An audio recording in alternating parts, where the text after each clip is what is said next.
Assalamualaikum warahmatullahi wabarakatuh. Nama saya Dery Putri dari kelas 12 MIPA 6. Di sini saya akan menjelaskan peran serta masyarakat dalam mengatasi ancaman di berbagai bidang.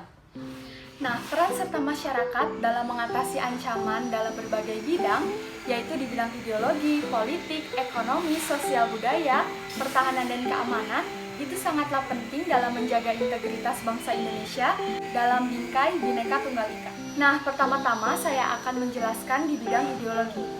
Yang pertama adalah tidak membeda-bedakan suatu keberagaman, seperti membeda-bedakan berdasarkan suku, bangsa, bahasa, budaya, dan lain sebagainya.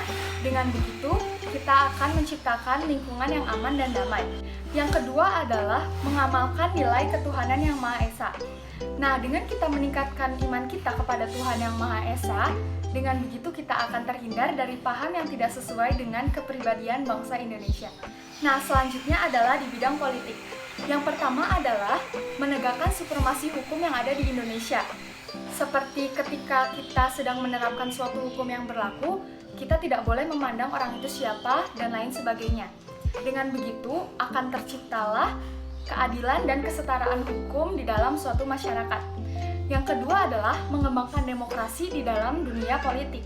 Seperti kita memberikan hak dan kebebasan kepada masyarakat untuk memilih pemimpin yang hebat, untuk memilih agama, untuk mengeluarkan suatu pendapat, dan lain sebagainya. Nah, selanjutnya adalah di bidang ekonomi. Yang pertama adalah membuka lapangan pekerjaan bagi masyarakat yang masih menganggur. Tujuannya adalah untuk mengurangi tingkat kemiskinan yang ada di dalam suatu masyarakat. Yang kedua adalah memberikan pendidikan yang layak kepada generasi muda dan memberikan kesadaran akan pentingnya suatu pendidikan dalam menciptakan sumber daya manusia yang berkualitas. Yang ketiga adalah membayar pajak tepat waktu. Nah, dengan kita sadar akan pentingnya membayar pajak, maka itu bisa mengurangi ketimpangan ekonomi suatu negara loh. Selanjutnya adalah di bidang sosial budaya. Yang pertama adalah ikut serta dalam kegiatan gotong royong seperti kerja bakti misalnya, dalam rangka meningkatkan kesadaran berkehidupan sosial, berbangsa, dan bernegara. Yang kedua adalah melestarikan budaya yang sudah ada di dalam suatu masyarakat dengan cara mengadakan suatu perlombaan misalnya dan mengajarkan kebudayaan tersebut kepada generasi muda agar kebudayaan tersebut tidak akan punah. Nah, yang terakhir adalah di bidang pertahanan dan keamanan.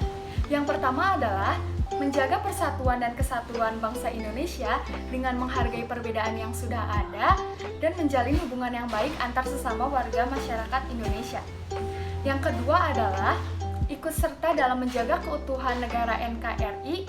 Nah, dengan begitu sistem pertahanan yang ada di Indonesia akan kuat dan stabil.